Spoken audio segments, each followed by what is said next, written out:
ನಮಸ್ಕಾರ. ನನ್ನ ಹೆಸರು ರೇಖಾ ಕಾರ್ಭಾರಿ. ಇಲ್ಲಿ ನಾನು ಐಸಿಆರ್ ಬರ್ಡ್ಸ್ ಕೃಷಿ ವಿಜ್ಞಾನ ಕೇಂದ್ರದಲ್ಲಿ ನಾನು ಗೃಹ ವಿಜ್ಞಾನ ವಿಷಯದಲ್ಲಿ ವಿಜ್ಞಾನಿಯಾಗಿ ನಾನು ಕೆಲಸ ಮಾಡ್ತಾ ಇದ್ದೇನೆ.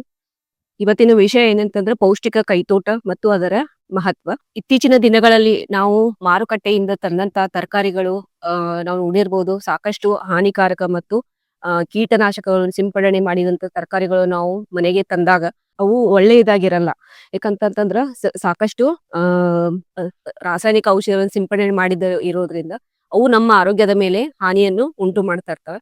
ಅದಕ್ಕೆ ಇದು ಸರಳ ಪರಿಹಾರ ಮತ್ತು ದೀರ್ಘಕಾಲೀನ ಪರಿಹಾರ ಅಂತ ಸುಲಭ ಮಾರ್ಗ ಅಂತಂತಂದ್ರೆ ಪೌಷ್ಟಿಕ ಕೈತೋಟ. ಈ ಪೌಷ್ಟಿಕ ಕೈತೋಟ ನಾವು ಏನು ಪೌಷ್ಟಿಕ ಕೈತೋಟ ಅಂತಂತಂದ್ರೆ ನಮಗೆ ಮತ್ತು ನಮ್ಮ ಕುಟುಂಬದ ಸದಸ್ಯರಿಗೆ ದಿನನಿತ್ಯ ಬೇಕಾಗುವಂತ ತರಕಾರಿಗಳಾಗಿರ್ಬೋದು, ಹಣ್ಣುಗಳಾಗಿರ್ಬೋದು, ನಮ್ಮ ಮನೆಯ ಅಕ್ಕಪಕ್ಕದಲ್ಲಿ ಅಲ್ಪ ಜಾಗದಲ್ಲಿ ಸ್ಥಳದಲ್ಲಿ ಬೆಳೆದುಕೊಳ್ಳುವುದು ಮತ್ತು ವೈಜ್ಞಾನಿಕ ಪದ್ಧತಿಯಲ್ಲಿ ಬೆಳೆದುಕೊಳ್ಳುವುದಕ್ಕೆ ನಾವು ಪೌಷ್ಟಿಕ ಕೈತೋಟ ಅಂತ ನಾವು ಕರಿತೀವಿ. ಈ ಪೌಷ್ಟಿಕ ಕೈತೋಟಕ್ಕೆ ನಾವು ಬೇರೆ ಬೇರೆ ಹೆಸರುಗಳಿಂದ ಕೂಡ ನಾವು ಕರಿತೀವಿ.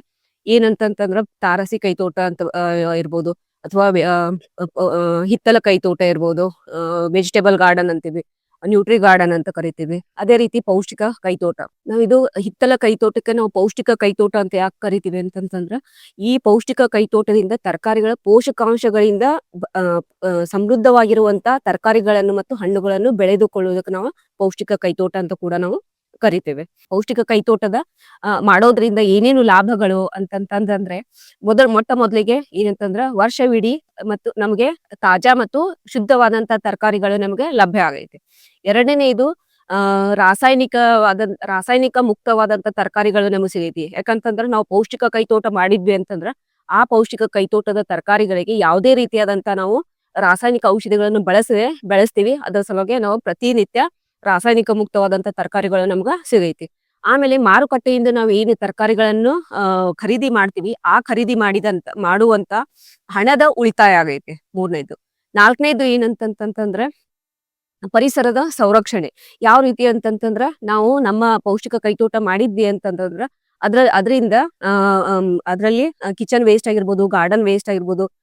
ಗಾರ್ಡನ್ ವೇಸ್ಟ್ ಅಂತಂದ್ರ ಒಣ ಎಲೆಗಳು, ಕಸ ಅದೆಲ್ಲ ಇರೈತಲ್ಲ, ಅದನ್ನು ನಾವು ಗೊಬ್ಬರವಾಗಿ ನಾವು ಬಳಸುವುದರಿಂದ ನಮ್ಮ ಮುತ್ತಲಿನ ವಾತಾವರಣವನ್ನು ನಾವು ಸ್ವಚ್ಛವಾಗಿಟ್ಟುಕೊಂಡು ಪರಿಸರ ಸಂರಕ್ಷಣೆ ಮಾಡ್ಕೋಬಹುದು.